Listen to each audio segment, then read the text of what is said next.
고요한 강원도 산자락 아래 이른 아침의 공기는 뼈를 시리게 할 만큼 차가웠다. 새벽 대바람부터 시작되는 마을의 하루는 안개처럼 피어오르는 굴뚝 연기와 함께 느릿느릿 깨어나고 있었다. 그 작은 온기들 사이로 75세의 김복순 할머니는 부엌에서부터 풍겨나오는 된장찌개의 구수한 냄새를 맡으며 하루를 시작했다. 그녀의 작은 한옥집은 산골짜기에 깊숙이 자리 잡고 있었는데 평생을 이곳에서 살아온 그녀에게는 그 어떤 도시의 화려함보다도 익숙하고 편안한 공간이었다. 복순 할머니는 75이라는 나이가 무색하게 여전히 정정했다. 무릎이 시큰거린다고 투덜거리면서도 새벽마다 어김없이 일어나 마당의 텃밭을 살피고 닭들에게 모이를 주었다. 그녀의 유일한 가족이자 가장 든든한 동반자는 다름 아닌 진돗개 한 마리였다. 털색이 마치 황금빛처럼 빛난다고 해서 금강이라는 이름이 붙은 이 녀석은 3년 전 동물보호소에서 복순 할머니의 눈에 띄어 가족이 되었다. 처음 만났을 때 금강은 구석에 웅크리고 앉아 다른 개들처럼 짖지도 꼬리를 흔들지도 않았다. 그저 조용히 깊이를 알 수 없는 눈빛으로 복순 할머니를 바라볼 뿐이었다. 그 외롭고 슬픈 눈빛에 이끌려 할머니는 금강을 데려왔고 그 후로 금강은 한시도 할머니 곁을 떠나지 않는 그림자가 되었다. 아침 식사를 마친 복순 할머니는 벽에 걸린 가족 사진을 보며 조용히 미소 지었다. 사진 속에는 가 20살이 된 손자 이준서의 앳된 얼굴이 환하게 웃고 있었다. 서울의 한 명문대에서 경영학을 공부하는 준서는 할머니의 유일한 자랑이었다. 남편과 두 아들을 먼저 하늘로 보내고 홀로 남은 그녀에게 준서는 삶의 희망이자 빛이었다. 비록 바쁜 학업 때문에 자주 찾아오지는 못했지만 가끔씩 걸려오는 영상통화와 살가운 목소리는 할머니의 하루를 행복으로 가득 채우기에 충분했다. 준서야, 할머니 보고 싶었구나. 밥은 잘 챙겨 먹고 다니고 준서와 통화를 할 때마다 할머니는 마치 어린아이처럼 기뻐했다. 준서는 그런 할머니의 마음을 잘 알고 있었다. 그는 할머니의 외로움을 채워주기 위해 애썼고 그녀가 혼자라는 사실을 잊게 해주려 노력했다. 복순 할머니의 삶이 비록 외로웠지만 그녀는 결코 불행하지 않았다. 사랑하는 가족을 잃는 아픔을 겪었지만 그 아픔을 치유해준 금강이 있었고 삶의 이유가 되어주는 손자가 있었기 때문이었다. 식사를 마치고 마당으로 나선 복순 할머니는 손수레를 끌며 장보기에 나설 준비를 했다. 오늘은 장날이라 읍내에 나가야 했다. 평소 같으면 간단한 채소나 고기 몇 점만 사오면 됐지만 오늘은 특별했다. 며칠 전 준서에게서 반가운 전화가 걸려왔기 때문이었다. 할머니, 이번 주말에 친구들이랑 같이 내려갈게요. 할머니가 해주시는 된장찌개가 너무 그리워서요. 케이크도 하나 사다 주세요. 준서의 활기찬 목소리에 복순 할머니의 얼굴에는 웃음꽃이 피었다. 손자와 친구들이 온다는 생각에 마음이 설레어 잠까지 설쳤다. 할머니는 이미 마음속으로 장볼 목록을 하나하나 떠올리고 있었다. 준서가 좋아하는 불고기용 소고기, 된장찌개에 넣을 두부와 애호박, 그리고 친구들을 위한 떡갈비 재료까지 할머니의 손은 바쁘게 움직였다. 금강아, 오늘도 같이 가자. 오늘은 읍내까지 가야 하니까 좀 멀다. 괜찮겠니? 복순 할머니의 부름에 금강은 꼬리를 힘차게 흔들며 달려왔다. 평소 외출 준비를 할 때면 금강은 늘 할머니의 옆에 얌전히 앉아 꼬리를 흔들며 기뻐했다. 함께 걷는 길은 그들에게는 단순한 이동수단이 아니라 서로의 존재를 확인하고 교감하는 소중한 시간이었다. 할머니는 손수레에 장바구니를 얹고 지팡이를 짚은 채 현관을 나섰다. 금강은 언제나처럼 할머니의 뒤를 바싹 붙어 따라 나왔다. 그러나 그 순간 복순 할머니는 이상한 기운을 감지했다. 평소 같았으면 꼬리를 흔들며 앞장섰을 금강의 표정이 갑자기 굳어졌다. 귀를 쫑긋 세운 채 코를 킁킁거리며 공기 중의 냄새를 맡기 시작했다.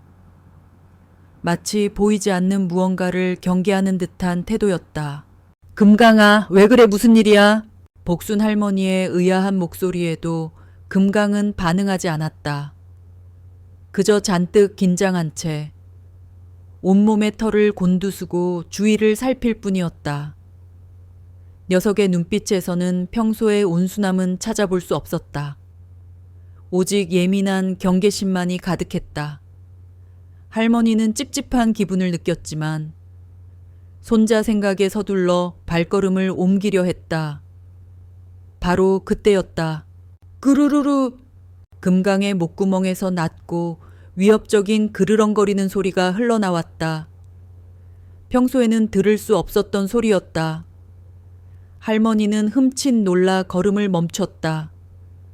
금강은 이제 손수레를 향해 다가갔다. 그리고는 갑자기 달려들더니 손수레에 실린 새 장바구니를 이빨로 물어뜯기 시작했다. 금강아, 왜 이래 이놈아, 그만해. 할머니는 당황하며 금강을 떼어놓으려 애썼다. 그러나 금강은 마치 무언가에 홀린 듯 미친 듯이 장바구니를 물어뜯고 흔들었다. 할머니가 정성스럽게 준비한 새 장바구니가 갈기갈기 찢어졌다. 그 안에 들어있던 돈, 봉투와 장볼 목록이 적힌 메모지가 마당에 흩어졌다. 금강은 이제 손수레를 향해 짖기 시작했다. 와랄랄랄랄! 그 소리는 평소의 짖음과는 달랐다. 절규에 가까운 다급하고 날카로운 소리였다. 할머니는 이제 화를 내는 대신 겁에 질렸다. 대체 이 착하고 온순하던 금강에게 무슨 일이 생긴 것일까? 금강은 할머니를 노려보는 듯, 아니, 정확히는 할머니의 외출을 막으려는 듯 필사적인 몸짓을 계속했다. 멀리서 그 소리를 들은 이웃집 박화자 할머니가 놀라서 달려왔다. 복순 할머니와 평생을 함께 해온 절친한 이웃인 화자 할머니는 금강의 난동을 보고 경악했다. 어머, 복순아, 금강이 미쳤나? 저 착하던 녀석이 왜 저래? 두 할머니는 함께 금강을 진정시키려 애썼지만 소용이 없었다. 금강은 여전히 경계를 늦추지 않고 찢어진 장바구니 주위를 맴돌며 불안한 기색을 감추지 못했다.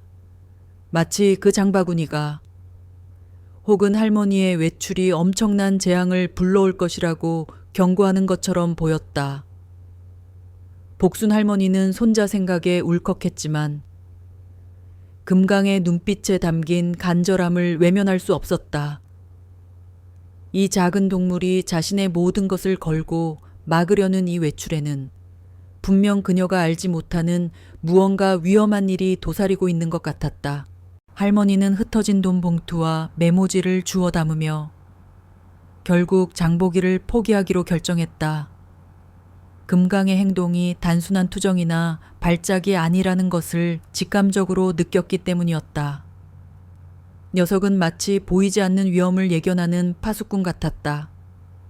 할머니는 찢어진 장바구니를 정리하며 깊은 한숨을 쉬었다. 손자 준서에게 맛있는 음식을 해줄 생각에 들떴던 마음은 이미 불안감으로 가득 차 있었다. 그녀는 알지 못했다. 금강의 필사적인 행동이 그녀의 삶에 드리워질 거대한 어둠의 그림자를 막아낸 첫 번째 방어선이었다는 것을. 강원도 산골 마을의 고즈넉한 아침. 김복순 할머니의 마당은 순식간에 혼란의 한가운데로 변모했다. 미친 듯이 날뛰는 금강과 그를 말리려는 할머니의 다급한 목소리가 정막을 찢었다. 옆집에서 달려온 박화자 할머니는 상황을 보며 입을 다물지 못했다. 세상에, 복수나 금강이가 왜 저러는 게야? 혹시 어디 아픈 거 아니야? 화자 할머니의 눈에는 걱정이 가득했다. 평생 복순 할머니 곁을 지키며 온순하고 착하기로 소문난 금강이 이렇게까지 격렬하게 반응하는 모습은 처음 보았기 때문이다. 금강은 찢어진 장바구니 위에서 발을 구르며 계속해서 으르렁거렸다. 그 눈빛은 복순 할머니를 향한 경고와 애원으로 가득 차 있었지만 할머니의 눈에는 그저 알 수 없는 공포와 혼란만이 담겨 있었다. 화자야, 나도 모르겠어. 아침부터 계속 저러네. 읍내에 장 보러 가려는데 저렇게 난리를 치니 갈 수가 없네. 복순 할머니는 땅에 흩어진 돈 봉투와 장볼 목록을 주워 담으며 한숨을 쉬었다. 손자 준서에게 맛있는 음식을 해줄 생각에 들떴던 마음은 이미 불안감으로 가득 차 있었다. 금강은 할머니의 곁에 바싹 붙어 앉았지만 여전히 경계태세를 늦추지 않았다. 마치 할머니가 다시 손수레를 끌고 나갈까봐 감시하는 듯했다. 화자 할머니는 찢어진 장바구니를 보며 말했다. 아무래도 오늘은 장 보는 걸 미루는 게 좋겠다. 녀석 상태가 이상한데 괜히 나갔다가 무슨 일이라도 생기면 어쩌려고. 복순 할머니는 고개를 끄덕였다. 그녀 역시 금강의 행동이 단순한 투정이 아니라는 것을 직감적으로 느꼈다. 어제까지만 해도 평화롭던 일상이 금강의 행동 하나로 이렇게 순식간에 깨질 줄은 상상도 하지 못했다. 할머니는 찢어진 장바구니와 흩어진 돈 봉투를 보며 씁쓸하게 웃었다. 그래, 알았어. 오늘은 그냥 집에 있을게. 내일 다시 나가면 되지 뭐. 그녀의 말에 금강은 그제서야 조금 진정되는 듯 보였다. 하지만 여전히 주변을 킁킁거리며 경계하는 모습은 사라지지 않았다. 그날 하루 복순 할머니는 금강을 유심히 관찰했다. 금강은 평소와 다름없이 밥도 잘 먹고 할머니 곁에서 조용히 잠들기도 했다. 그러나 창밖에서 들려오는 아주 작은 소리에도 귀를 쫑긋 세우며 민감하게 반응했다. 보이지 않는 위험이 가까이에 있다는 것을 온몸으로 느끼는 것 같았다. 그 시각 서울의 한 오피스텔. 대학생 이준서는 컴퓨터 앞에 앉아 밀린 과제를 하고 있었다. 이번 주말 할머니 댁에 내려갈 생각에 마음이 들떠 있었다. 오랜만에 할머니의 따뜻한 품에 안겨 맛있는 음식을 먹을 생각에 벌써부터 군침이 돌았다. 친구들과 함께 가는 여행이라 더욱 기대가 되었다. 갑자기 준서의 휴대폰이 울렸다. 화면에는 낯선 번호가 찍혀 있었다. 준서는 잠시 망설이다 전화를 받았다. 여보세요, 안녕하세요. 혹시 김복순 어르신 가족 되시나요? 수화기 너머로 들려오는 남자의 목소리는 정중했지만 어딘지 모르게 어색했다. 준서는 순간 심장이 철렁 내려앉았다. 혹시 할머니에게 무슨 일이라도 생긴 건 아닐까 하는 불안감이 엄습했다. 네, 맞습니다. 손자인데요. 할머니께 무슨 일이라도. 아, 다행이네요. 사실 요 며칠 사이에 어르신 명의로 휴대폰이 개통됐다는 연락을 받아서요. 혹시 어르신께서 새로 휴대폰을 바꾸셨나요? 준서는 깜짝 놀랐다. 할머니는 현재 사용하고 계신 구형 휴대폰에 만족하고 계셨고 새로 바꿀 이유도 없었다. 게다가 할머니는 이런 일을 할 때 항상 준서에게 먼저 상의하시는 분이었다. 잠깐만요. 할머니가 새로 휴대폰을 개통하셨다고요. 그런 말씀은 전혀 안 하셨는데 그렇다면 문제가 될 수 있겠네요. 어르신 명의로 총 3개의 휴대폰이 개통되었거든요. 모두 다른 통신사에서 말이에요. 준서의 얼굴이 창백해졌다. 할머니 명의로 무단으로 휴대폰이 개통되었다는 것은 명백한 사기였다. 최근 뉴스에서 노인들을 대상으로 한 신분증 도용 사기가 늘어나고 있다는 소식을 들은 적이 있었다. 정말이요? 그럼 이거 완전히 사기네요. 어떻게 해야 하죠? 일단 경찰서에 신고하시는 게 좋겠습니다. 그리고 어르신께 혹시 최근에 신분증을 보여달라고 하거나 개인정보를 물어본 사람이 있었는지 확인해 보셔야 합니다.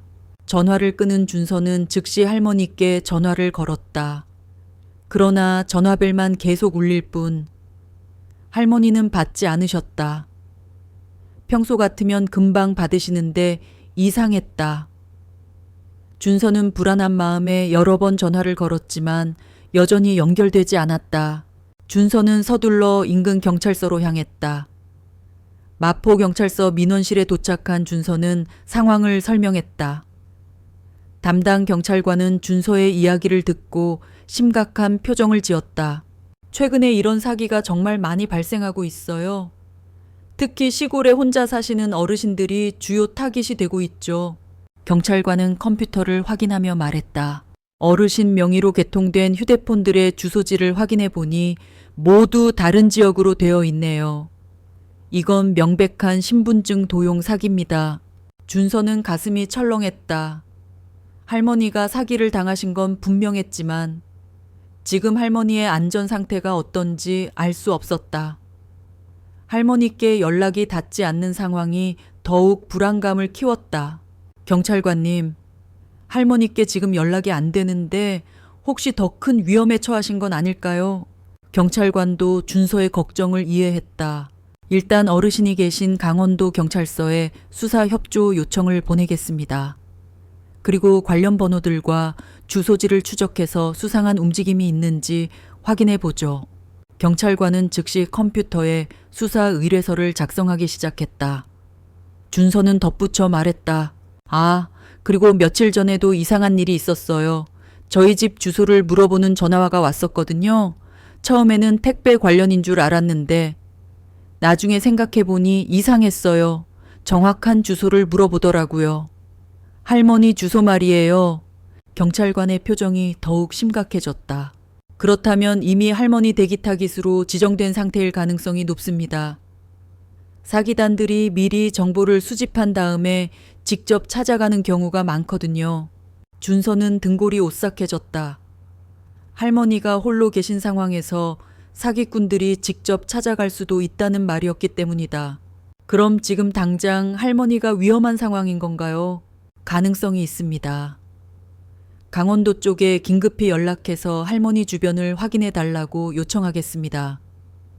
그리고 저희도 비슷한 피해 사례들을 종합해 보니 이 사기단은 특정 패턴으로 움직이고 있어요. 어떤 패턴인가요? 먼저 개인정보를 수집한 다음 명의 도용으로 휴대폰이나 대출을 만들어요. 그 다음에는 직접 찾아가서 추가적인 사기를 시도하죠. 대부분 복지 혜택이나 정부 지원금 명목으로 접근합니다. 준서는 할머니의 순수하고 착한 성격을 생각하며 가슴이 아팠다. 할머니는 누군가 도움이 필요하다고 하면 거절하지 못하시는 분이었기 때문이다. 경찰관은 준서에게 당부했다. 할머니께 연락이 되시면 당분간 모르는 사람이 찾아와도 절대 문을 열어주지 마시라고 전해주세요. 그리고 개인정보나 신분증을 요구하는 사람이 있으면 바로 경찰서에 신고하시라고 하세요. 준서는 고개를 끄덕이며 다시 할머니께 전화를 걸었다. 이번에는 다행히 할머니가 전화를 받으셨다. 할머니, 지금 어디 계세요? 무사하세요? 어머, 준서야. 할머니 집에 있어. 왜 그래? 목소리가 왜 이래? 준서는 안도의 한숨을 내쉬었다. 하지만 곧 할머니께 상황을 설명해야 한다는 생각에 다시 긴장했다. 할머니가 놀라시지 않게 조심스럽게 말씀드려야 했기 때문이다. 그는 아직 알지 못했다. 할머니가 무사할 수 있었던 이유가 바로 그가 그토록 걱정하던, 그리고 지금 전화기 너머에서 잠든 척 고요히 앉아있는 작은 영웅, 금강 덕분이라는 것을 서울 마포경찰서 민원실. 이준서는 전화기를 든 채 멍하니 서 있었다. 수화기 너머로 들려온 할머니의 목소리는 평온했지만 그의 마음속은 폭풍우가 몰아치고 있었다.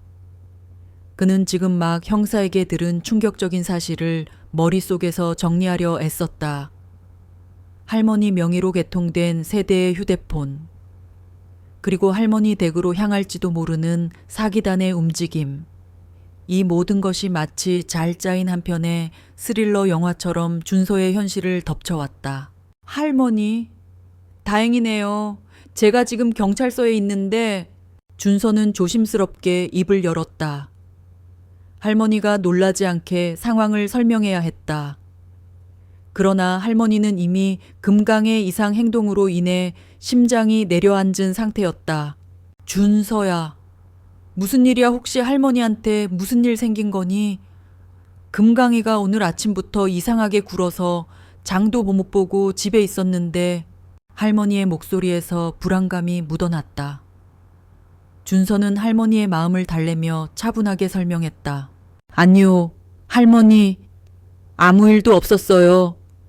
저 그냥 할머니 목소리 듣고 싶어서 전화했어요. 그리고 금강이가 할머니를 지켜줬나 봐요. 다행이다. 준서는 사실을 전부 말할 수 없었다. 할머니가 충격을 받고 쓰러지실까봐 두려웠다.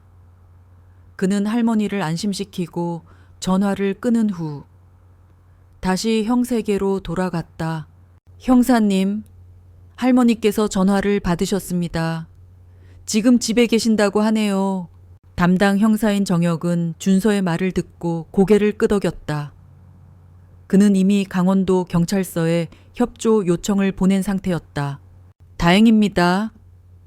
하지만 아직 안심하긴 일러요.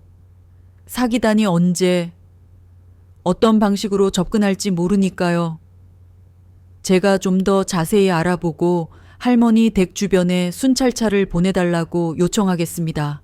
정혁은 베테랑 형사답게 차분하고 냉철하게 상황을 판단했다. 그는 노인 대상 사기 사건을 여러 번 다뤄보았기 때문에 이들이 얼마나 교활하고 집요한지 잘 알고 있었다. 특히 시골에 홀로 사는 노인들은 그들에게 가장 손쉬운 먹잇감이었다. 이 사기단은 보통 노인들의 개인정보를 미리 확보해 놓고 범행을 저지릅니다. 혹시 할머니께서 최근에 어떤 이유로든 신분증을 보여주거나 복사해 준 일이 있으신가요? 준서는 곰곰이 생각했지만 할머니가 그런 일을 했다는 기억은 없었다. 그는 할머니의 순진하지만 조심스러운 성격을 잘 알고 있었다. 정혁은 준서에게 몇 가지 조언을 해주고 추가적인 정보가 있으면 즉시 연락 달라고 당부했다. 준서는 깊은 한숨을 쉬며 경찰서를 나섰다. 서울의 번화한 거리를 걷는 그의 발걸음은 무거웠다. 친구들에게는 주말에 할머니 댁에 가지 못할 것 같다고 연락해야 했다. 할머니에게는 그저 갑자기 생긴 과제 때문이라고 둘러댔다. 그는 죄책감과 불안감에 휩싸였다. 만약 자신이 전화 한 통화만 더 늦게 했다면, 만약 경찰이 나서지 않았다면 어떤 끔찍한 일이 벌어졌을지 상상만 해도 등골이 오싹했다.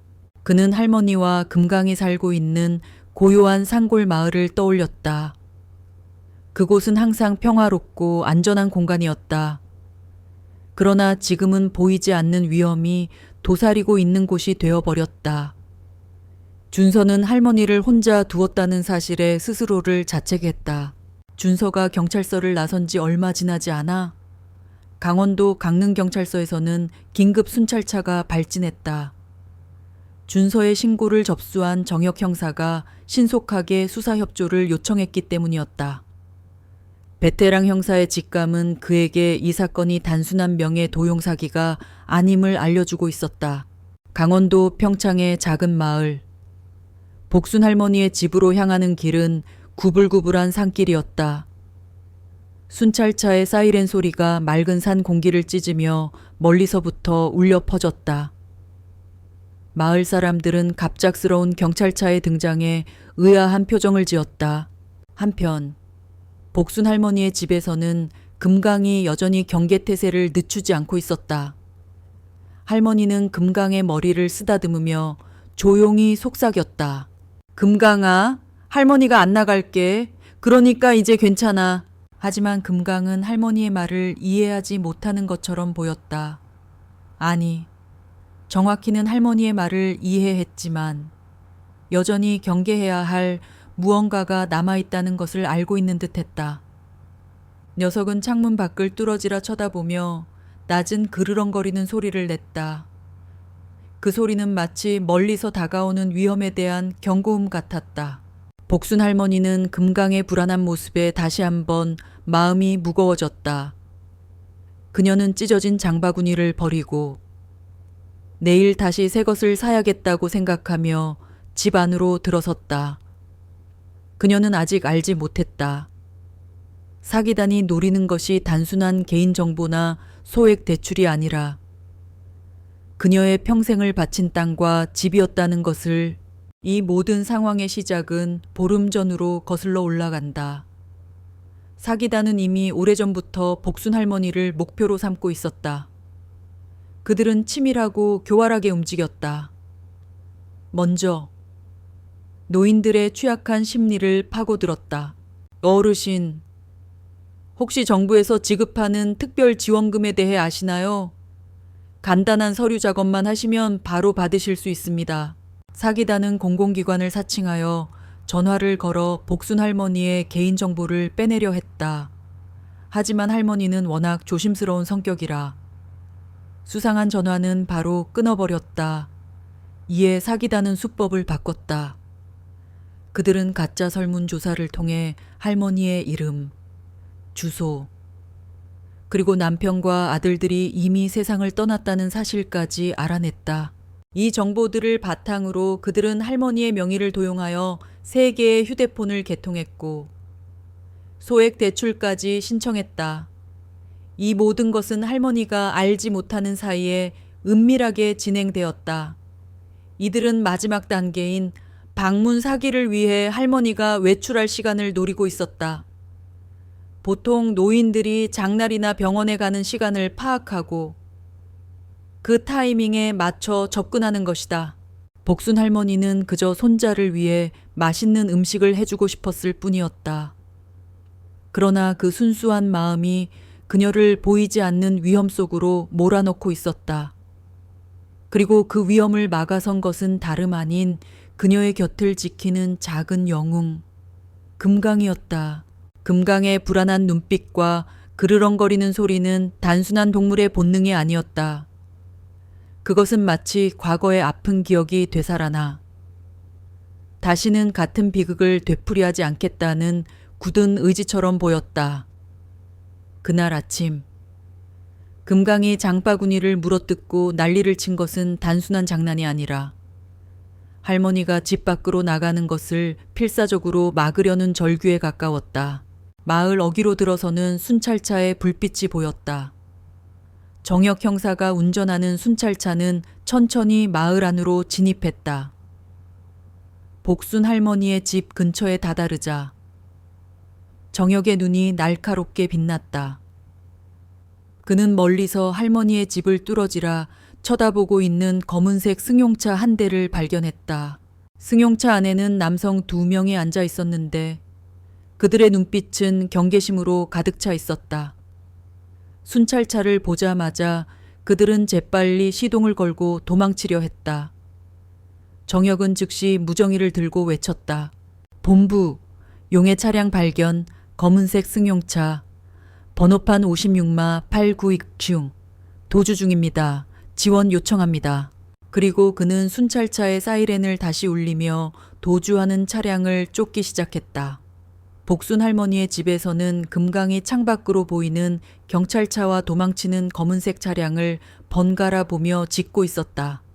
그제서야 할머니는 금강이 왜 그렇게 불안해했는지 어렴풋이 짐작할 수 있었다. 보이지 않는 전쟁이 그녀의 평화로운 일상에 이미 시작되었던 것이다. 그 전쟁의 첫 번째 승리는 한 마리 작은 개의 필사적인 외침과 한 젊은이의 기민한 대처, 그리고 한 베테랑 형사의 직감 덕분이었다.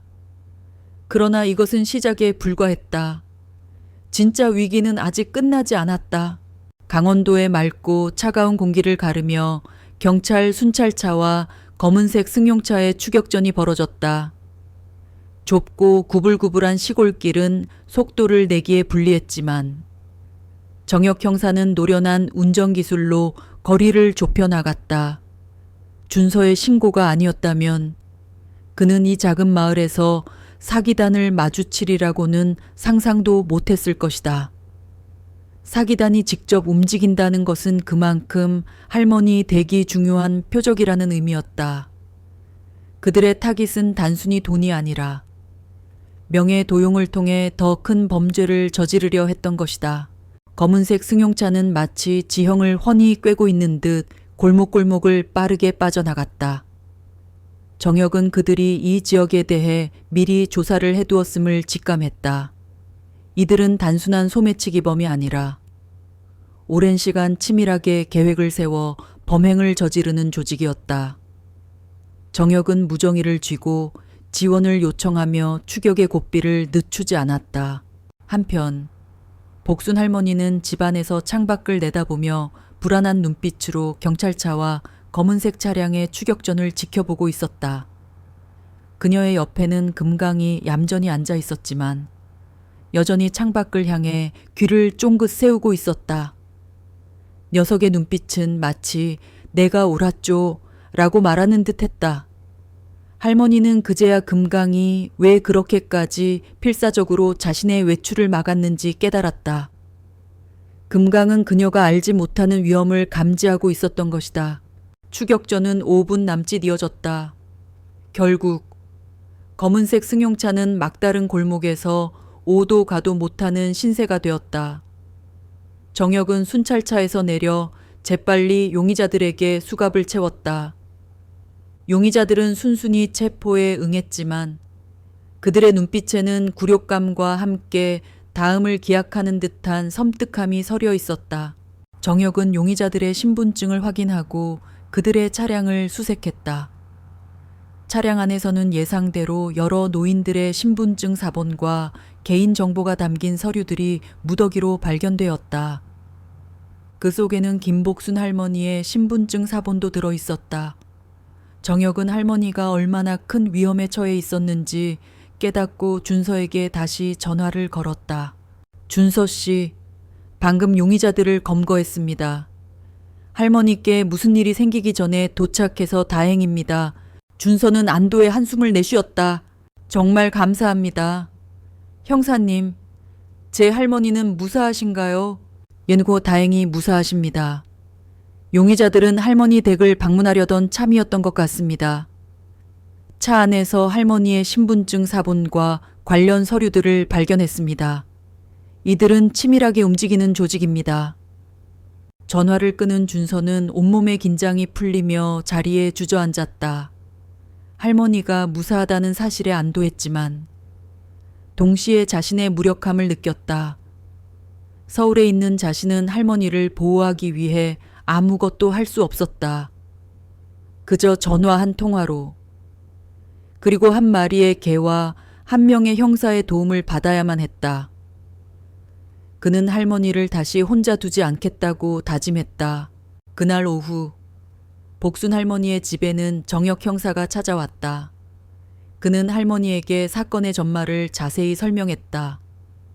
할머니는 자신의 명의로 휴대폰이 개통되고 대출까지 신청되었다는 사실에 경악했다. 세상에, 나는 아무것도 한 일이 없는데 어떻게 이런 일이... 어르신, 이들은 공공기관이나 은행을 사칭해서 어르신들의 개인정보를 빼냅니다. 그리고 그 정보를 이용해서 명예 도용 범죄를 저지르죠. 다행히 소액 대출은 아직 실행되지 않았으니 취소 처리를 도와드리겠습니다. 개통된 휴대폰들도 모두 해지해 드릴게요. 정혁은 차분하게 할머니를 안심시켰다. 할머니는 그제야 자신이 얼마나 위험한 상황에 놓여 있었는지 깨달았다. 만약 금강이 장바구니를 물어뜯지 않았다면 그녀는 이미 사기꾼과 마주하고 있었을 것이다. 아이고 목돌 어디하니 금강아. 할머니는 금강의 이름을 부르려다 멈칫했다. 금강은 마치 할머니의 마음을 읽기라도 한 듯 조용히 그녀의 곁으로 다가와 발등에 머리를 비볐다. 할머니는 금강을 꼭 껴안았다. 이 작은 동물이 자신을 구했다는 사실에 그녀는 눈물이 핑 돌았다. 정혁은 금강의 행동을 보며 감탄했다. 그는 동물들의 본능적인 감각이 인간보다 뛰어나다는 것을 여러 번 경험했지만 이번 경우는 특별했다. 어르신, 이 녀석이 정말 대단하네요. 사기꾼을 먼저 알아보다니.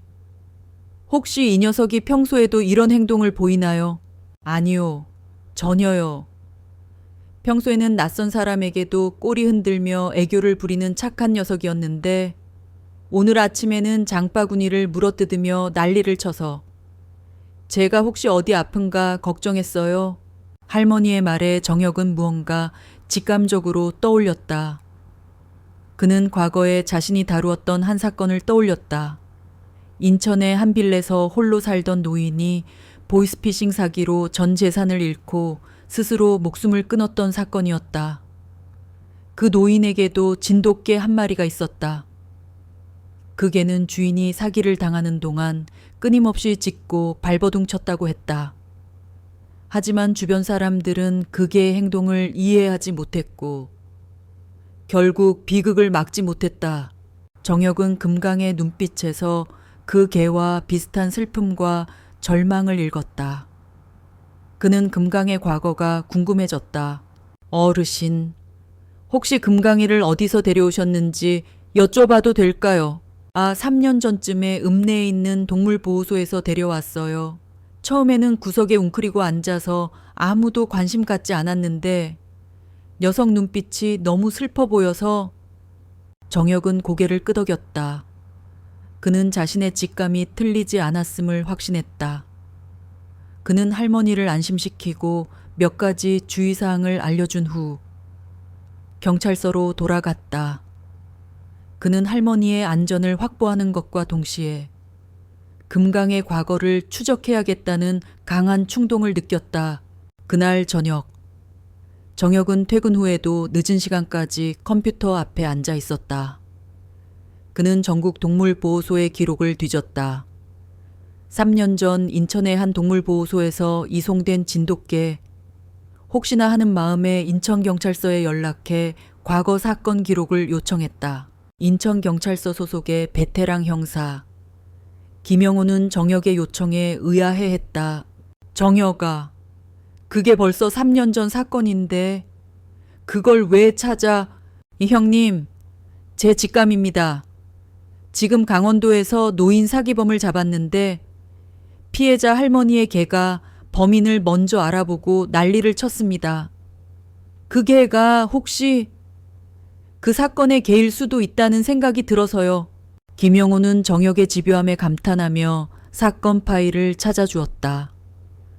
파일 속에는 사건의 개요와 함께 피해자의 이름, 그리고 반려견의 정보가 담겨 있었다. 피해자는 박정자 할머니, 반려견은 복돌이라는 이름의 진돗개였다. 정혁은 금강의 보호소 이름이 복돌이었다는 사실을 떠올렸다. 그는 즉시 복순 할머니에게 전화해 금강의 예전 이름이 무엇이었는지 물었다. 할머니는 기억나지 않는다며 보호소 직원이 복돌이라고 불렀던 것 같다고 대답했다. 정혁의 심장이 빠르게 뛰었다. 그의 직감이 맞았다. 정혁은 다음 날 이른 아침 할머니가 금강을 데리고 가는 동물병원을 찾아갔다. 그는 담당 수의사에게 금강의 과거에 대해 조심스럽게 물었다. 수의사는 정혁의 신분을 확인하고 조심스럽게 입을 열었다. 그 녀석 참 아픈 과거를 가지고 있어요. 전 주인이신 박정자 할머니가 보이스피싱 사기를 당하셔서 돌아가신 후에 저희 병원에서 잠시 보호했었죠. 할머니가 돌아가신 뒤에도 며칠 동안 밥도 안 먹고 할머니만 기다렸어요. 그 모습이 얼마나 안쓰러웠는지 모릅니다. 정혁은 수의사의 설명을 들으며 고개를 끄덕였다.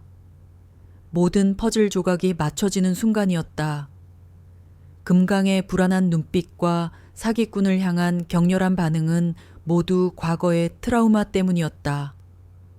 금강은 이전 주인을 지키지 못한 죄책감과 슬픔을 안고 있었고 다시는 같은 비극을 되풀이하지 않기 위해 필사적으로 복순 할머니를 지키려 했던 것이다. 정혁은 수의사에게 금강의 건강 상태를 묻고 할머니에게 이 사실을 알려주는 것이 좋을지 조언을 구했다. 수의사는 잠시 고민하더니 말했다. 어르신께서 아시면 마음 아파하시겠지만 금강이의 행동을 이해하는 데는 도움이 될 겁니다. 금강이에게는 이전의 아픔을 극복하고 새로운 가족을 지킬 힘이 생겼어요. 어르신께서 그 마음을 알아주신다면 금강이도 진정한 평화를 찾을 수 있을 겁니다. 정혁은 수의사의 조언을 듣고 할머니께 모든 사실을 알리기로 결심했다.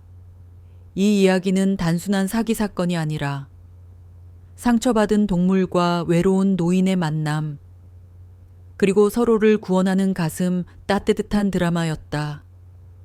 그는 이 모든 사실을 할머니에게 전해주고 싶었다. 금강의 용기와 사랑을 할머니가 온전히 이해하고 두 사람이 더욱 깊은 가족이 되기를 바라는 마음에서였다. 고요한 강원도 산골 마을. 복순 할머니의 작은 한옥집에 긴 그림자가 드리워졌다. 정오의 햇살이 마당을 비추고 있었지만 할머니의 마음은 여전히 불안과 의문으로 가득 차 있었다. 금강은 이제 진정된 듯 했지만 여전히 할머니의 곁을 그림자처럼 따라다니며 집 주변을 맴돌았다. 마치 눈에 보이지 않는 적을 경계하는 베테랑 전사처럼 녀석의 눈빛은 한시도 편안함을 찾지 못했다. 할머니는 그저 금강이 평생을 함께 해온 그녀를 위해 그녀의 외출을 막으려 했을 뿐이라는 사실만을 어렴풋이 짐작할 뿐이었다. 그러나 그녀는 아직 알지 못했다. 이 작은 짐승의 내면에 얼마나 깊고 아픈 상처가 숨겨져 있는지. 오후 늦은 시각. 할머니는 준서와 통화하기 위해 휴대폰을 들었다. 그러나 통화 연결음이 울리기도 전에 현관문 밖에서 낯선 인기척이 느껴졌다. 똑똑! 누군가 문을 두드리는 소리가 들렸다. 할머니는 의아한 표정으로 금강을 바라보았다. 금강은 이미 현관문 쪽으로 다가가 낮은 그르렁거리는 소리를 내고 있었다. 할머니는 혹시나 하는 마음에 천천히 문을 열었다. 문 밖에는 깔끔한 회색 정장을 입은 중년 남성이 서 있었다. 그의 인상은 왠지 모르게 익숙했다. 남자는 친근한 미소를 지으며 공손하게 고개를 숙였다. 어르신, 안녕하십니까? 저는 서울에서 온 한태준이라고 합니다. 할머니는 그의 이름이 낯설지 않았다. 준서와 통화했던 경찰관이 언급했던 사기단의 이름과 비슷했다. 그러나 남자의 말투와 태도는 너무나도 정중하고 친절했다. 할머니는 순간 혼란에 빠졌다. 얘네 오셨어요. 근데 무슨 일이세요? 다름이 아니라 정부에서 어르신들을 위한 특별 복지 지원 사업을 진행하고 있습니다.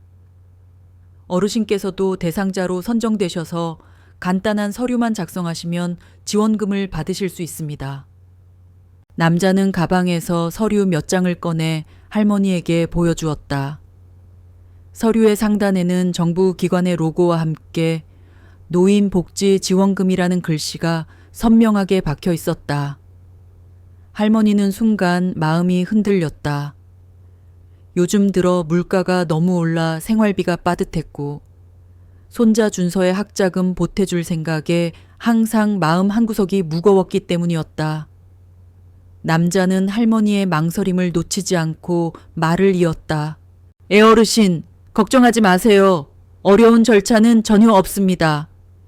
다만 본인 확인을 위해 신분증과 통장 사본만 잠시 확인시켜 주시면 됩니다. 바로 그때 금강이 남자를 향해 달려들었다. 으르르르. 녀석은 이빨을 드러내고 남자의 바지가랑이를 향해 위협적인 그르렁거리는 소리를 냈다. 남자는 당황한 기색이 역력했다. 이런! 걔가 사람을 많이 가리나 보네요. 괜찮습니다. 어르신 진정시키세요. 남자는 애써 태연한 척했지만 그의 눈빛은 이미 흔들리고 있었다. 그는 금강을 피해 한 발짝 뒤로 물러섰다.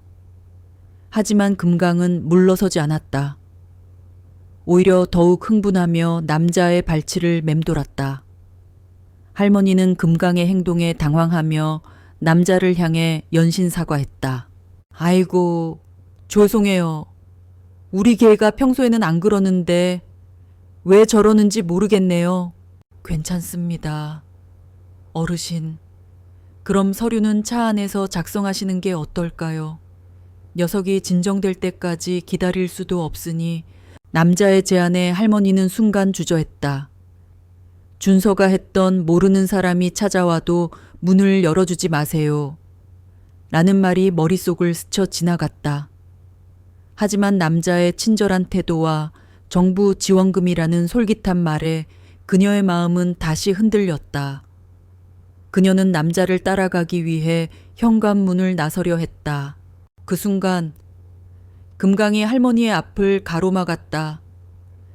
녀석은 할머니의 발을 물고 옷자락을 잡아당기며 필사적으로 그녀의 발걸음을 멈추려 했다. 마치 가지 마세요. 할머니 저 사람을 따라가면 안 돼요. 라고 외치는 것 같았다. 그 모습은 아침에 장바구니를 물어뜯던 모습보다 훨씬 더 격렬하고 절박해 보였다. 할머니는 금강의 행동에 다시 한번 당황했다. 남자는 인내심을 잃은 듯 미소 대신 짜증 섞인 표정을 짓기 시작했다. 어르신, 시간이 별로 없습니다. 빨리 가시죠.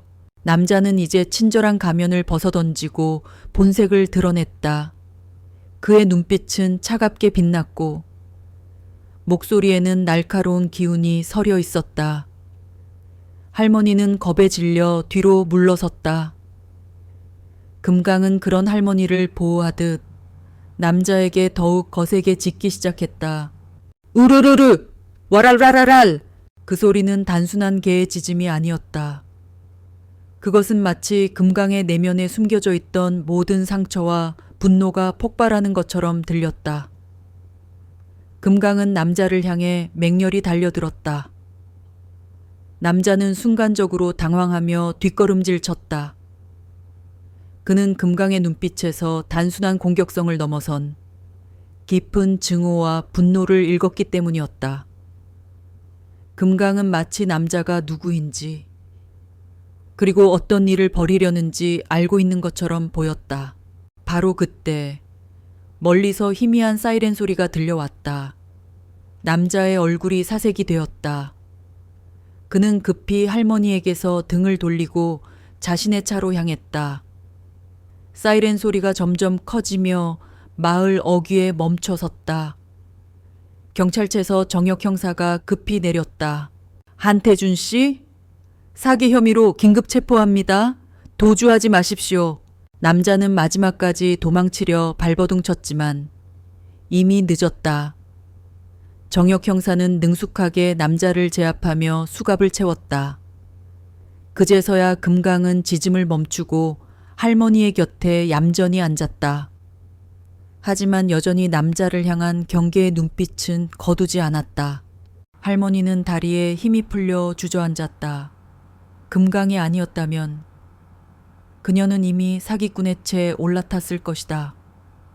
그리고 어떤 끔찍한 일이 벌어졌을지 상상만 해도 등골이 오싹했다. 할머니는 떨리는 손으로 금강의 머리를 쓰다듬었다. 금강은 그런 할머니의 손을 핥으며 위로하는 듯 했다. 이 작은 동물이 얼마나 큰 용기와 지혜를 가졌는지. 할머니는 그제야 온전히 깨달았다. 정혁 형사는 할머니를 부축하며 안부를 물었다. 어르신, 괜찮으십니까? 많이 놀라셨죠? 이 사람이 바로 어르신 명의를 도용한 사기꾼입니다. 할머니는 멍한 표정으로 고개를 끄덕였다. 그녀는 아직도 꿈을 꾸는 것 같았다. 평생을 평화롭게 살아온 자신의 삶에 이렇게 무섭고 끔찍한 일이 닥칠 줄은 상상도 하지 못했기 때문이었다. 정혁은 할머니를 안심시키고 체포된 남자를 경찰차에 태웠다. 그리고 다시 할머니에게로 돌아와 금강의 머리를 쓰다듬으며 말했다. 어르신, 이 녀석이 어르신을 구했습니다. 정말 대단한 개네요. 할머니는 금강을 꼭 껴안았다. 이 작은 생명이 보여준 사랑과 충성심에 그녀는 다시 한번 가슴이 뭉클해졌다. 그녀는 이제 알 수 있었다. 금강의 눈빛에 담겨있던 슬픔과 분노가 단순히 본능적인 것이 아니었다는 것을, 녀석의 행동에는 깊은 사연과 과거의 아픔이 숨겨져 있었다는 것을, 하지만 그녀는 아직 그 사연의 깊이를 알지 못했다. 금강의 마음속에 담긴 진짜 이야기는 이제부터 시작이었다.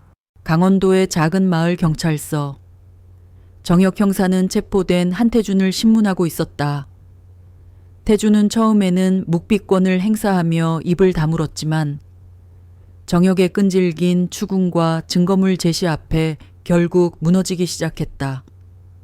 차량에서 발견된 수많은 노인들의 신분증 사본과 개인 정보는 그의 혐의를 입증하기에 충분했다. 정혁은 그들이 전국을 무대로 조직적인 사기 행각을 벌여왔다는 사실을 밝혀냈다. 네가 김복순 어르신 댁을 노린 이유가 뭐지? 그냥 무작위로 고른 건 아닐 텐데. 정혁의 날카로운 질문에 태준의 얼굴에 미묘한 동요가 스쳤다. 그는 잠시 침묵하다가 체념한 듯 입을 열었다. 처음에는 다른 노인들과 똑같았어요. 그냥 평범한 시골 노인. 그런데 그 집 개가 좀 이상했습니다. 개? 얘네 처음 주소를 알아내고 전화로 접근했을 때 전화기 너머로 개 짖는 소리가 들렸어요. 그냥 개 짖는 소리인 줄 알았는데 며칠 후에 다시 전화를 걸었더니 그 집 개가 짖는 소리가 더 격렬해졌습니다. 그때부터 이상한 낌새를 눈치챘죠. 정혁은 태준의 말에 집중했다. 태준은 자신의 범행 수법과 함께 금강의 이상 행동에 대해 털어놓았다. 우리는 보통 노인들이 장에 가는 날을 노립니다. 그 틈에 접근해서 신분증과 통장을 받아내죠. 그런데 그 집 개는 우리가 접근하려 할 때마다 미친 듯이 날뛰었습니다. 우리가 차를 타고 근처에 가면 냄새를 맡은 건지 계속 경계하는 모습을 보였어요. 마치 우리를 아는 것처럼. 태준의 말은 정혁의 직감을 더욱 확고하게 만들었다. 금강의 행동은 단순한 본능이 아니었다. 그것은 과거의 경험에서 비롯된 학습된 반응이었다. 정혁은 신문을 마치고 사무실로 돌아와 과거 사건 기록들을 다시 검토했다. 인천에서 발생했던 보이스피싱 사기 사건, 피해자는 박정자 할머니, 그리고 그녀의 반려견, 복돌이. 정혁은 사건 파일을 넘기며 복돌이에 대한 기록을 유심히 살폈다. 온순한 성격의 진돗개, 주인이 사기를 당할 때 격렬하게 짖고 저항함, 주인 사망 후 극심한 스트레스로 음식 섭취 거부. 기록의 내용은 금강의 현재 모습과 놀랍도록 일치했다. 정혁은 이 개가 단순한 애완동물이 아니라 트라우마를 겪은 증인이자 생존자라는 것을 깨달았다. 그는 즉시 인천동물보호소에 연락을 취했다. 그곳의 기록에 따르면 복돌이라는 이름의 진돗개는 주인 사망 후 심각한 우울증을 겪다가 1년여 후에 강원도의 한 보호소로 이송되었다. 그리고 그 강원도 보호소의 기록에는 김복순 할머니에게 입양된 복돌이가 금강이라는 새 이름을 얻게 되었다는 내용이 있었다. 모든 퍼즐 조각이 맞춰지는 순간이었다. 정혁은 서둘러 차를 몰아 복순 할머니의 집으로 향했다. 할머니는 마당에서 금강과 함께 조용히 앉아 있었다. 금강은 이제 평온해 보였지만 정혁은 녀석의 눈빛 속에 여전히 희미하게 남아있는 슬픔의 그림자를 보았다. 정혁은 할머니에게 조심스럽게 모든 것을 이야기했다. 금강의 원래 이름이 복돌이었다는 것, 그리고 인천에서 끔찍한 비극을 목격했다는 것을. 할머니는 정혁의 이야기를 듣고 눈물을 흘렸다. 그녀는 금강의 머리를 쓰다듬으며 조용히 흐느꼈다. 아이고, 우리 금강이가 그런 아픔을 겪었구나. 할머니는 그것도 모르고 얼마나 외롭고 슬펐을까. 할머니의 목소리에는 미안함과 연민이 가득했다. 그녀는 금강의 이상 행동을 그저 늙은 개의 투정으로 치부했던 자신의 무지함을 자책했다. 그녀는 금강이 단순히 자신을 보호하려 한 것이 아니라 이전 주인을 잃은 아픔을 되풀이하고 싶지 않았던 절박함 때문에 그렇게 행동했음을 깨달았다. 정혁은 그런 할머니와 금강을 보며 조용히 자리를 비켜주었다. 그는 두 사람이 서로의 상처를 보듬고 진정한 가족이 되는 시간을 갖도록 배려했다. 할머니는 마당에 앉아 찢어진 장바구니를 보며 조용히 생각에 잠겼다. 찢어진 장바구니는 단순히 물건이 아니라 금강이 그녀의 외출을 막으려 했던 필사적인 몸부림의 흔적이었다. 그 흔적 속에는 금강의 과거와 현재, 그리고 그녀를 향한 깊은 사랑이 담겨 있었다. 할머니는 그제야 비로소 금강을 온전히 이해하게 되었다. 할머니는 금강을 꼭 껴안았다. 금강은 할머니의 품에 안겨 조용히 꼬리를 흔들었다. 그들의 관계는 이제 단순히 주인과 개가 아니었다. 서로의 아픔을 공유하고 서로를 구원해준 가족이었다. 할머니는 금강이 자신에게 온 이유를 알 것 같았다. 하늘에 있는 남편과 아들들이 그녀를 외롭지 않게 하기 위해 보내준 선물이라는 것을. 그날 저녁, 복순 할머니는 금강과 함께 마당에 나와 별을 보았다. 예전에는 늘 혼자였던 밤하늘이 오늘은 왠지 든든하고 따뜻하게 느껴졌다. 금강은 할머니의 곁에 조용히 앉아 같은 하늘을 바라보았다. 더 이상 불안해하거나 경계하는 기색은 없었다. 대신 평화롭고 안정된 표정이었다. 복순 할머니는 금강의 머리를 쓰다듬으며 조용히 속삭였다. 금강아, 이제 우리 가족이야. 할머니가 앞으로는 내 말 잘 들을게. 절대로 너를 혼자 두지 않을게. 금강은 할머니의 말을 알아들은 듯 할머니의 손을 핥아주었다. 그 작은 행동 하나하나가 할머니에게는 깊은 위안과 감동으로 다가왔다. 두 사람은 그렇게 서로의 존재를 확인하며 밤을 보냈다. 이들의 특별한 인연은 이제 시작에 불과했다. 앞으로 그들은 서로에게 기대며 함께 새로운 희망을 만들어 갈 것이었다. 서울의 아파트. 이준서는 컴퓨터 모니터 앞에서 잠 못 이루고 있었다. 할머니에게 무사하다는 소식을 들었음에도 불구하고 그의 마음은 여전히 불안했다. 그는 할머니가 겪었을 충격과 혹시라도 놓친 위험이 있을까 하는 두려움에 휩싸여 있었다. 그는 할머니에게 전화를 걸어 금강에 대해 물었다. 할머니, 금강이는 괜찮아요. 혹시 아직도 불안해해요. 응, 이제는 좀 나아진 것 같아. 경찰서에서 형사님이 다녀가셨는데 금강이가 할머니를 구해줬다더라. 할머니의 목소리는 여전히 조금 떨리고 있었지만 이전보다 훨씬 안정된 것처럼 들렸다. 준서는 안도와 함께 의문이 들었다.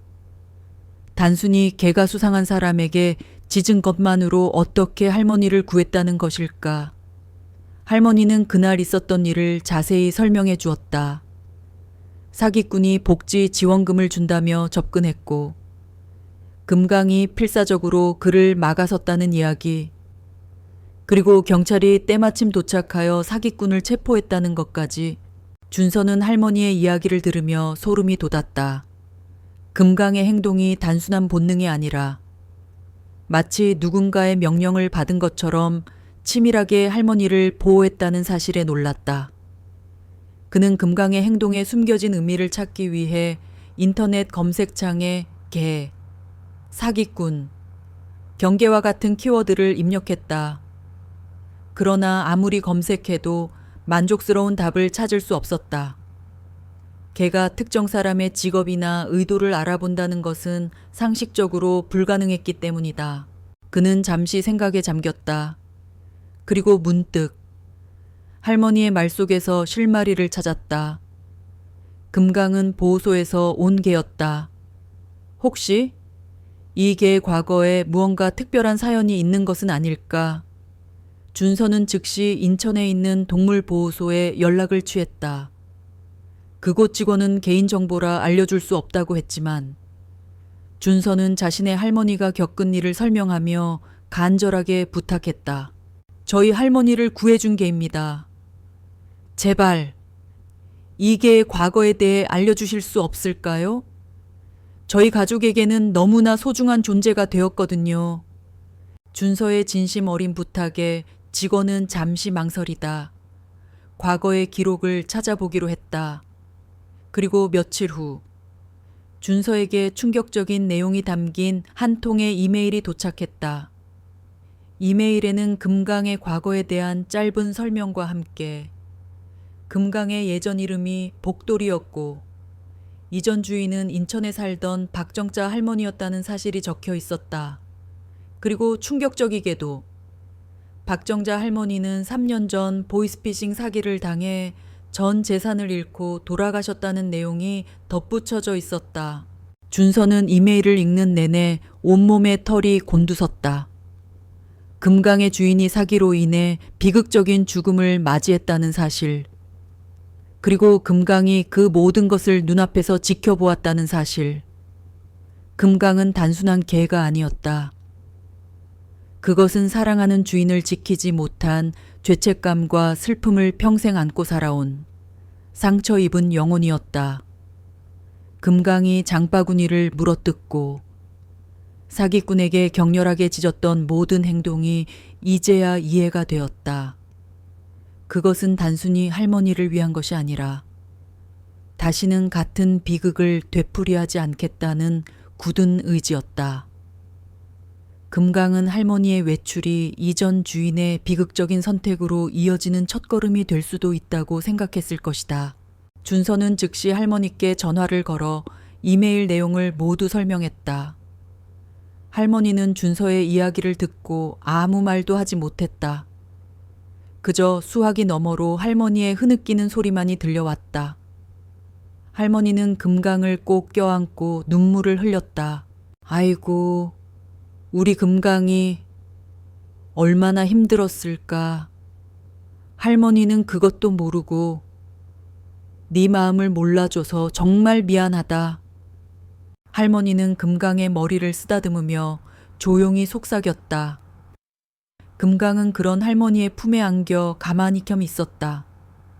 마치 이제야 자신의 아픈 과거를 누군가가 알아주었다는 사실에 안도하는 것처럼 보였다. 할머니와 금강의 마음속에 쌓여있던 벽이 무너지는 순간이었다. 서로를 향한 사랑과 이해가 그들의 관계를 더욱 깊고 단단하게 만들었다. 그날 밤 복순 할머니는 금강과 함께 마당에 나와 별을 보았다. 예전에는 그저 아름답기만 했던 밤하늘의 별들이 이제는 금강의 이전 주인인 박정자 할머니의 눈물처럼 슬프게 느껴졌다. 할머니는 금강에게 말했다. 금강아, 할머니가 박정자 할머니 목까지 너를 사랑해 줄게. 너는 이제 혼자가 아니야. 우리 가족이야. 할머니의 말에 금강은 고개를 들어 할머니를 올려다보았다. 그 눈빛에는 과거의 슬픔과 함께 새로운 삶에 대한 희망이 담겨 있었다. 금강은 더 이상 불안해하지 않았다. 사랑하는 사람이 자신을 이해하고 받아주었기 때문이었다. 다음 날 아침, 준서는 강원도로 내려가는 버스에 몸을 실었다. 그는 이제 할머니에게 맛있는 음식을 해드리겠다는 단순한 목적을 넘어 할머니와 금강의 곁을 지키겠다는 새로운 다짐을 했다. 그는 이번 주말 할머니와 금강을 위해 특별한 일을 계획하고 있었다. 그는 버스 창밖으로 스쳐 지나가는 풍경을 보며 생각했다. 자신은 평화로운 일상이 얼마나 소중한지 잊고 살았다. 도시의 바쁜 삶에 쫓겨 가장 소중한 사람을 소홀히 했다. 그러나 이번 사건을 통해 그는 삶의 우선순위를 다시 정립할 수 있었다. 그리고 그 계기를 마련해 준 것은 다름 아닌 한 마리 작은 진돗개, 금강이었다. 준서는 마음속으로 금강에게 고마움을 전했다. 버스는 시골길을 달려 마침내 할머니의 마을 어귀에 도착했다. 준서는 버스에서 내려 할머니의 집으로 향했다. 멀리서 할머니와 금강이 마당에서 기다리고 있는 모습이 보였다. 준서는 달려가 할머니를 꼭 껴안았다. 할머니의 품에서는 따뜻한 정과 함께 왠지 모르게 든든한 강인함이 느껴졌다. 그리고 그 강인함은 할머니를 지켜낸 금강으로부터 나온 것이었다.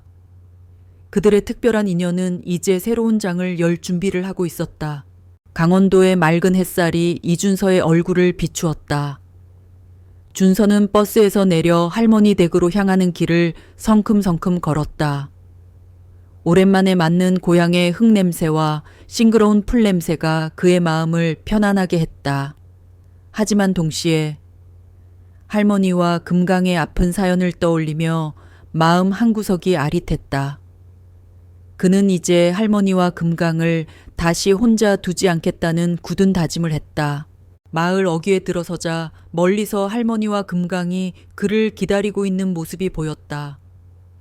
할머니의 얼굴에는 평소와 다름없는 따뜻한 미소가 피어 있었지만 준서는 그 미소 뒤에 숨겨진 깊은 슬픔을 읽을 수 있었다. 그는 할머니에게 달려가 와락 안겼다.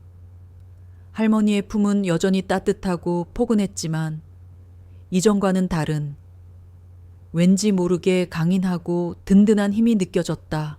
준서야, 언제 이렇게 커서 할머니 품이 작게 느껴지네. 할머니는 준서의 머리를 쓰다듬으며 웃었지만 그녀의 눈가에는 이슬이 맺혀 있었다. 준서는 할머니의 손을 잡고 금강을 바라보았다. 금강은 준서를 향해 꼬리를 흔들었지만 그 눈빛에는 과거의 아픔과 현재의 평화가 공존하고 있었다. 금강아, 정말 고마워. 할머니를 지켜줘서. 준서의 말에 금강은 조용히 그의 다리에 머리를 기댔다. 준서는 그런 금강의 머리를 쓰다듬으며 마음속으로 다짐했다. 이 작은 영웅을 위해, 그리고 사랑하는 할머니를 위해 자신이 할 수 있는 모든 것을 하겠다고. 그날 오후 준서는 할머니와 함께 조용히 앉아 많은 이야기를 나누었다.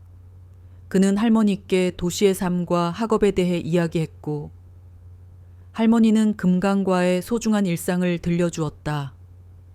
그들의 대화는 이전보다 훨씬 깊고 진실되었다. 서로의 상처를 이해하고 보듬어 주려는 노력이 그들의 관계를 더욱 단단하게 만들었다. 준서는 할머니의 손을 잡고 조심스럽게 말했다. 할머니, 제가 앞으로는 자주 내려올게요. 혹시라도 무슨 일 있으면 바로 저한테 연락 주시고요. 괜찮아. 준서야, 할머니 옆에 금강이가 있잖아. 이제는 아무 걱정 없어. 할머니는 금강의 머리를 쓰다듬으며 든든하다는 듯 말했다. 준서는 그런 할머니의 모습에서 더 이상 예전의 외로움은 찾아볼 수 없었다. 금강이 할머니에게 얼마나 큰 존재가 되었는지 그는 온몸으로 느낄 수 있었다. 다음 날 아침, 준서는 할머니의 집을 둘러보며 보안 시스템을 점검했다. 그는 할머니와 금강의 안전을 위해 최첨단 보안 장치를 설치하기로 결심했다. 그는 서울에 있는 친구들에게 연락해 도움을 요청했다. 친구들은 준서의 이야기에 감동하며 기꺼이 그를 돕겠다고 나섰다. 그들은 드론 기술과 인공지능을 활용하여 집 주변을 감시하고 수상한 움직임이 포착될 경우 즉시 준서의 휴대폰으로 알림을 보내는 시스템을 구축하기 시작했다. 그뿐만이 아니었다. 준서는 할머니가 사기를 당할 뻔한 이야기를 마을회관에서 마을 사람들에게 들려주었다. 처음에는 시큰둥했던 마을 사람들은 준서의 진심 어린 이야기에 귀를 기울이기 시작했다. 준서는 이 사건이 단순히 할머니 한 분의 문제가 아니라 마을 전체의 문제라는 것을 강조했다. 이 어르신들, 사기꾼들은 어르신들의 순수한 마음을 이용해서 속입니다. 저도 할머니께 이런 일이 일어날 줄은 상상도 못했어요. 하지만 이제부터는 우리가 함께 서로를 지켜줘야 합니다. 수상한 사람이 찾아오거나 수상한 전화가 오면 바로 이웃에게 알려주시고 경찰에 신고해 주세요. 준서의 이야기에 마을 사람들은 고개를 끄덕였다. 그들은 그동안 외면했던 사회의 어두운 면을 깨달았다. 한 할머니는 자신이 최근에 수상한 전화를 받았던 이야기를 털어놓았다. 그 순간 마을 사람들은 서로를 경계하는 대신 서로를 보호해야 한다는 연대감을 느꼈다. 그때 저 멀리서 금강이 나타났다. 녀석은 준서의 곁에 조용히 앉아 마을 사람들을 바라보았다. 그 눈빛은 더 이상 과거의 슬픔이나 분노로 가득 차 있지 않았다. 대신 평온하고 맑은 빛을 띠고 있었다. 마을 사람들은 그런 금강을 보며 미소 지었다. 금강은 단순히 한 사람의 영웅이 아니라 마을 전체의 영웅이 되어가고 있었다. 그날 오후 준서는 할머니와 함께 텃밭을 가꾸었다. 할머니는 준서에게 상추와 고추 심는 법을 가르쳐 주었고 준서는 그런 할머니의 모습에 마음이 따뜻해졌다. 그는 도시의 바쁜 삶 속에서 잊고 살았던 소중한 것들을 다시금 깨달았다. 금강은 텃밭 한쪽에서 조용히 풀을 뜯고 있는 닭들을 바라보았다. 녀석의 눈빛은 마치 오랜 방황 끝에 안식처를 찾은 것처럼 편안해 보였다. 금강의 내면에 남아있던 상처는 이제 할머니와 준서의 사랑으로 서서히 치유되고 있었다. 할머니 역시 금강의 존재 덕분에 더 이상 외롭지 않았다. 두 사람은 서로의 아픔을 보듬어주고 서로에게 새로운 삶의 의미를 선물했다. 저녁 무렵 준서는 할머니가 만들어준 된장찌개를 먹으며 행복한 미소를 지었다. 짭짤하면서도 구수한 된장찌개 맛은 그 어떤 고급 레스토랑의 음식보다도 맛있었다. 준서는 할머니의 손맛과 함께 할머니의 따뜻한 사랑을 느낄 수 있었다. 그날 밤 준서는 잠자리에 들기 전 할머니와 금강을 보러 마당으로 나갔다. 할머니는 금강의 머리를 베고 평화롭게 잠들어 있었다. 금강은 그런 할머니의 곁을 묵묵히 지키고 있었다. 그 모습은 마치 할머니에게 이제는 걱정하지 않아도 된다고 말하는 것처럼 보였다. 준서는 그들의 모습을 보며 눈시울이 붉어졌다. 그는 할머니와 금강의 특별한 인연이 앞으로도 영원히 계속될 것이라는 것을 직감적으로 느꼈다. 이들의 이야기는 단순한 동화가 아니라 사랑과 용기, 그리고 치유에 대한 진정한 삶의 이야기였다. 강원도 산골 마을의 고즈넉한 아침. 밤새 내린 이슬에 젖은 풀잎들이 햇살을 받아 반짝였다. 이준서는 이른 새벽부터 일어나 할머니 댁 마당을 서성였다. 그의 손에는 여러 가지 공구와 함께 노트북이 들려 있었다. 그는 지난밤 내내 할머니와 금강의 이야기를 곱씹으며 이들의 평화를 지켜주기 위해 자신이 할 수 있는 일이 무엇일지 고민했다. 그리고 마침내 그는 할머니 댁에 최첨단 보안 시스템을 구축하기로 결심했다. 단순히 불안감을 해소하는 것을 넘어 할머니와 금강에게 진정한 안전을 선물하고 싶었기 때문이었다. 준서는 서울에 있는 친구들에게 연락해 도움을 요청했다. 친구들은 준서의 진심에 감동하며 기꺼이 재능 기부를 하겠다고 나섰다. 그들은 드론 전문가, AI 개발자, 그리고 전직 경찰관 출신이었다. 그들은 모두 준서가 만든 마을 지킴이 프로젝트에 깊은 관심을 보였다.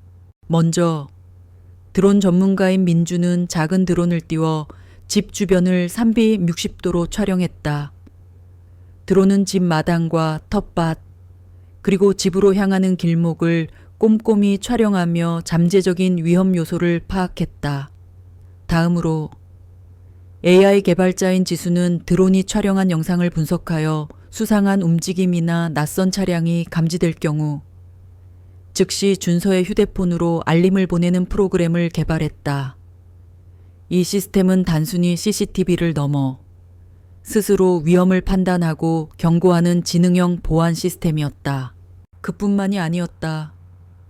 준서는 마을회관으로 향해 마을 사람들을 모았다. 그는 할머니가 겪은 일을 다시 한번 자세하게 설명하며 노인들을 대상으로 한 사기 범죄의 심각성을 알렸다. 마을 사람들은 처음에는 자신들의 일과는 상관없는 먼 나라 이야기처럼 들었지만 준서의 진심 어린 이야기에 점차 귀를 기울이기 시작했다. 준서는 이 사건이 단순히 할머니 한 분의 문제가 아니라 마을 전체의 문제임을 강조했다. 이 어르신들, 사기꾼들은 어르신들의 순수한 마음을 이용해서 속입니다. 저도 할머니께 이런 일이 일어날 줄은 상상도 못했어요. 하지만 이제부터는 우리가 함께 서로를 지켜줘야 합니다. 수상한 사람이 찾아오거나 수상한 전화가 오면 바로 이웃에게 알려주시고 경찰에 신고해 주세요. 준서의 이야기에 마을 사람들은 고개를 끄덕였다. 그들은 그동안 외면했던 사회의 어두운 면을 깨달았다. 한 할머니는 자신이 최근에 수상한 전화를 받았던 이야기를 털어놓았다. 그 순간 마을 사람들은 서로를 경계하는 대신 서로를 보호해야 한다는 연대감을 느꼈다. 그들의 마음속에는 희미했던 우리라는 공동체 의식이 다시금 피어오르고 있었다. 그때 저 멀리서 복순 할머니와 함께 금강이 나타났다. 녀석은 준서의 곁에 조용히 앉아 마을 사람들을 바라보았다. 그 눈빛은 더 이상 과거의 슬픔이나 분노로 가득 차 있지 않았다. 대신 평온하고 맑은 빛을 띠고 있었다. 마을 사람들은 그런 금강을 보며 미소 지었다. 금강은 단순히 한 사람의 영웅이 아니라 마을 전체의 영웅이 되어가고 있었다. 준서는 마을 사람들에게 마을 지킴이 프로젝트를 제안했다. 매주 한 번씩 마을 회관에 모여 사기 예방 교육을 받고 서로의 안부를 묻는 모임을 갖자는 것이었다. 마을 사람들은 준서의 제안에 적극적으로 동참했다. 그들은 스마트폰 사용법을 배우고 수상한 번호를 차단하는 방법을 익혔다. 마을 회관은 더 이상 노인들의 쉼터가 아니라 새로운 배움의 장이자 소통의 공간으로 변모했다. 그날 오후 준서는 할머니와 함께 텃밭을 가꾸었다. 할머니는 준서에게 상추와 고추 심는 법을 가르쳐 주었고 준서는 그런 할머니의 모습에 마음이 따뜻해졌다. 그는 도시의 바쁜 삶 속에서 잊고 살았던 소중한 것들을 다시금 깨달았다. 금강은 텃밭 한쪽에서 조용히 풀을 뜯고 있는 닭들을 바라보았다. 녀석의 눈빛은 마치 오랜 방황 끝에 안식처를 찾은 것처럼 편안해 보였다. 금강의 내면에 남아있던 상처는 이제 할머니와 준서의 사랑으로 서서히 치유되고 있었다. 할머니 역시 금강의 존재 덕분에 더 이상 외롭지 않았다. 두 사람은 서로의 아픔을 보듬어주고 서로에게 새로운 삶의 의미를 선물했다. 저녁 무렵 준서는 할머니가 만들어준 된장찌개를 먹으며 행복한 미소를 지었다. 짭짤하면서도 구수한 된장찌개 맛은 그 어떤 고급 레스토랑의 음식보다도 맛있었다. 준서는 할머니의 손맛과 함께 할머니의 따뜻한 사랑을 느낄 수 있었다.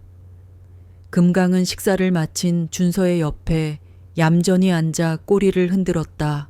그날 밤 준서는 잠자리에 들기 전 할머니와 금강을 보러 마당으로 나갔다. 할머니는 금강의 머리를 베고 평화롭게 잠들어 있었다. 금강은 그런 할머니의 곁을 묵묵히 지키고 있었다. 그 모습은 마치 할머니에게 이제는 걱정하지 않아도 된다고 말하는 것처럼 보였다. 준서는 그들의 모습을 보며 눈시울이 붉어졌다. 그는 할머니와 금강의 특별한 인연이 앞으로도 영원히 계속될 것이라는 것을 직감적으로 느꼈다. 이들의 이야기는 단순한 동화가 아니라 사랑과 용기, 그리고 치유에 대한 진정한 삶의 이야기였다. 강원도의 작은 산골 마을에 가을이 깊어지면서 마을 사람들의 마음에도 훈훈한 온기가 감돌았다. 한 달 전만 해도 낯선 사람의 접근에 불안해하던 마을 분위기는 이제 사라지고 웃음꽃이 피어나는 정겨운 공간으로 변모했다. 이 모든 변화의 중심에는 김복순 할머니와 그녀의 용감한 반려견, 금강이 있었다. 그리고 그 뒤에는 준서의 헌신적인 노력이 숨어 있었다. 준서는 할머니의 집을 완벽한 보안 시스템으로 무장시켰다. AI 기술을 탑재한 감시 카메라가 집 주변을 24시간 감시했고 수상한 움직임이 포착될 경우 즉시 준서의 휴대폰으로 경고 알림을 보냈다. 하지만 무엇보다 가장 큰 변화는 마을 사람들의 인식이었다. 준서가 제안한 마을 지킴이 프로젝트는 성공적으로 안착했다. 매주 모인 마을 사람들은 서로의 안부를 묻고 보이스피싱과 같은 사기 범죄에 대한 정보를 공유했다. 그들은 더 이상 외롭고 무력한 개인이 아니라 서로를 지켜주는 든든한 공동체였다. 어느덧 겨울의 문턱에 다다른 어느 날, 마을회관 앞마당에는 작은 축제가 열렸다. 바로 마을의 영웅, 금강이를 기리는 기념식이었다. 소박하지만 따뜻한 분위기 속에서 마을 사람들은 모두 모여 금강을 축복했다. 정혁 형사도 바쁜 와중에 시간을 내어 참석했고 멀리 인천에서 온 금강의 이전 주인 박정자 할머니의 친구분들도 자리를 빛내주셨다. 행사의 시작을 알리는 사회자의 목소리가 울려 퍼졌다. 여러분, 오늘 이 자리는 우리 모두의 영웅, 금강이를 축하하기 위해 마련되었습니다. 금강이는 자신의 아픈 과거를 딛고 우리 김복순 할머니를 비롯한 마을 사람들의 소중한 평화를 지켜냈습니다. 박수 소리와 함께 금강이 단상 위로 올라섰다. 녀석의 목에는 금빛 메달이 걸려 있었고 그 눈빛은 평화롭고 자신감으로 가득 차 있었다. 더 이상 과거의 아픔은 찾아볼 수 없었다. 정혁 형사가 마이크를 잡고 금강에 대한 이야기를 들려주었다. 금강이는 단순한 개가 아닙니다. 이 녀석은 이전 주인을 지키지 못한 죄책감과 슬픔을 안고 있었지만 그 아픔을 용기로 바꾸어 새로운 주인을 지켜냈습니다. 금강이의 행동은 우리에게 중요한 교훈을 가르쳐 주었습니다. 바로 주변에 대한 관심과 사랑이 얼마나 중요한지 말이죠. 정혁 형사의 이야기에 마을 사람들은 고개를 끄덕였다. 그들은 금강의 아픈 과거를 알게 되었고 녀석의 용기에 더욱 깊은 존경심을 표했다. 이어서 준서가 단상 위로 올라섰다. 준서는 금강의 머리를 쓰다듬으며 조용히 입을 열었다. 저는 이 사건을 통해 많은 것을 깨달았습니다. 우리가 잊고 살았던 가족의 의미, 그리고 공동체의 중요성을요. 금강이가 아니었다면 저희 할머니는 큰 위험에 처했을 겁니다. 금강이는 저희 가족을 구해준 영웅입니다. 그리고 이 자리에 계신 모든 분들은 저의 할머니이자 저의 가족입니다. 앞으로도 저희는 서로에게 힘이 되어주고 서로를 지켜주며 살아가겠습니다. 준서의 진심 어린 이야기에 마을 사람들은 뜨거운 박수를 보냈다. 복순 할머니는 눈시울이 붉어진 채 단상 아래에서 준서와 금강을 바라보았다. 할머니는 이제 더 이상 외롭지 않았다. 그녀의 곁에는 금강이 있었고 사랑스러운 손자 준서가 있었으며 그녀를 아껴주는 마을 사람들이 있었다. 마지막으로 복순 할머니가 단상 위로 올라섰다. 할머니는 떨리는 목소리로 감사의 인사를 전했다. 정말 감사합니다. 저는 복이 많은 사람입니다. 이렇게 많은 사람들의 사랑을 받을 수 있어서. 그리고 우리 금강이 덕분에 새로운 삶을 살게 되었습니다. 금강아, 할머니가 앞으로는 내 말을 잘 들을게. 절대로 너를 혼자 두지 않을게. 우리 가족 영원히 함께하자. 할머니의 진심 어린 고백에 금강은 할머니의 품에 안겨 꼬리를 흔들었다. 그들의 모습은 보는 이들의 마음을 따뜻하게 만들었다. 금강은 더 이상 과거의 상처에 갇힌 존재가 아니었다. 이제는 할머니와 함께 새로운 삶을 시작하는 진정한 가족의 일원이었다. 해가 저물고 마을 사람들은 각자의 집으로 돌아갔다. 복순 할머니는 준서와 금강과 함께 마당에 앉아 밤하늘의 별을 보았다. 예전에는 쓸쓸하게만 느껴졌던 별들이 이제는 반짝이는 희망처럼 느껴졌다. 금강은 할머니의 곁에 얌전히 앉아 할머니의 손을 핥아주었다. 그 작은 행동 하나하나가 할머니에게는 깊은 위안과 행복으로 다가왔다. 복순 할머니는 금강의 머리를 쓰다듬으며 조용히 속삭였다. 금강아, 너는 정말 할머니에게 온 선물이야. 금강은 할머니의 말을 알아들은 듯 할머니의 품에 더욱 깊이 파고들었다. 두 사람, 아니 세 사람의 이야기는 이제 시작에 불과했다. 그들은 앞으로도 서로에게 기대며 함께 새로운 희망을 만들어 갈 것이었다. 외롭고 상처받았던 두 영혼은 서로를 만나 비로소 완전한 존재가 되었다. 그리고 그들의 이야기는 영원히 이 작은 마을의 역사 속에 살아 숨 쉴 것이다.